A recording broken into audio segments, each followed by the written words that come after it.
Okay, this lesson is about the circle of fifths, Zirkel of fifths if you want to be cute about it. The way you use this will help you remember your key signatures. So your key signatures are a little bit of music, a little bit of an indication at the beginning of the music that tells you what your key is going to be like. So if we have C major, there is no indication here. This means there are no sharps and no flats in the key signature. And for the key of C, as you know your C major scale, it's all white keys. There are no sharps, there are no flats. Everything is natural. So this is your key signature. If you go to a key like G, G has one sharp in it. And you may remember from the major scales video, the G major one is the one that goes all the way across and then has a bump right at F sharp at the end. G, A, B, C, D, E, F sharp, G. That one bump is F sharp, and by using this F sharp, you are saying that every F in the whole piece, no matter where it falls, everything that's in the key of G is going to be telling you these are all F sharps. Not F natural, but F sharp because of the F sharp here. This is an F, but because of the key signature, even though this key signature is up here, this F down here is going to be F sharp. F sharp down here, that one lines up. This one is also F sharp.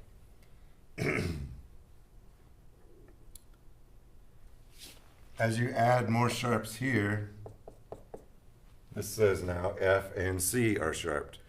And there's the key that has F and C sharped is the key of D. So if we look at our circle of fifths again, go on the sharp side and go one click around the clock to the G, and you will find that that is one click on the G on the sharp side means there's one sharp in the key signature, and that is the key of G, which we just saw. Two clicks on the sharp side will give you the key of D. That means the key of D has two sharps in it. The key of A has three sharps in it. The key of E has four sharps. The key of B has five sharps. And the key of F sharp has six sharps in it. Now if we go the other direction, the scale that has one flat in it is the scale of F major. Two flats is B flat major. Three flats is E flat major. Four flats is A flat major, five flats is D flat major, and six flats is G flat major. Now you may be asking yourself, if there are six flats, how do I know what six flats they are? And that is at the bottom of this handout, which is also available on Blackboard. This indication at the bottom, B, E, A, D, G, C, F, is going to tell you what the name of the flats are. If you have, I'll write this up here so I can point to it.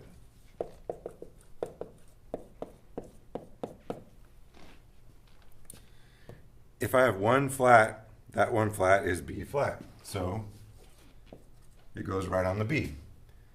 One flat is B flat. Two flats will be B and E flat. B flat, E flat. Three flats, if I want the key of E flat major, I will use three flats, and those three will be B, E, and A, in that order. B, E, A. Four flats, B, E, A, D. Five flats, B, E, A, D, G. Six flats, B, E, A, D, G, C. And seven flats, if I wanted seven flats, that would be B, E, A, D, G, C, F.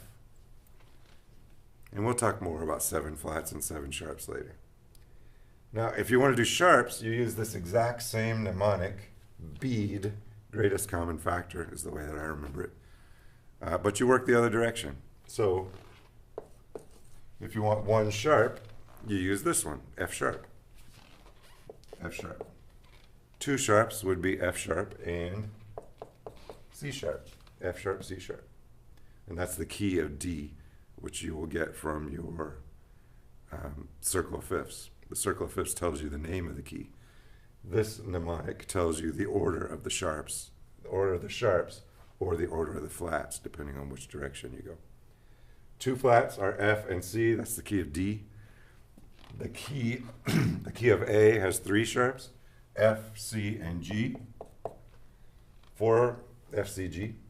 Four flats is the key of E, F, C, G, and D. Five flats is the key of B. I'm sorry, five sharps is the key of B. We had A, F, C, G, D, A. And then we're going to add E for our next one. That is the key of, that's six sharps. That'll be the key of F sharp. And then seven sharps, which would be the key of C sharp, is going to add B at the end. So here we have the order of flats, B, E, A, D, G, C, F. And the order of sharps, F, C, G, D, A, E, B. Now you may be a little confused of when do you go up to write a letter and when do you go down to write a letter. You'll get used to writing these shapes. You will do this so many times that you'll be comfortable with it, probably by the end of the semester. Sorry again about my voice breaking up today. This is, I got a 3-year-old in daycare, so I pretty much always got something going on in my head and throat. I hope you enjoy these two lessons, and I'll see you soon.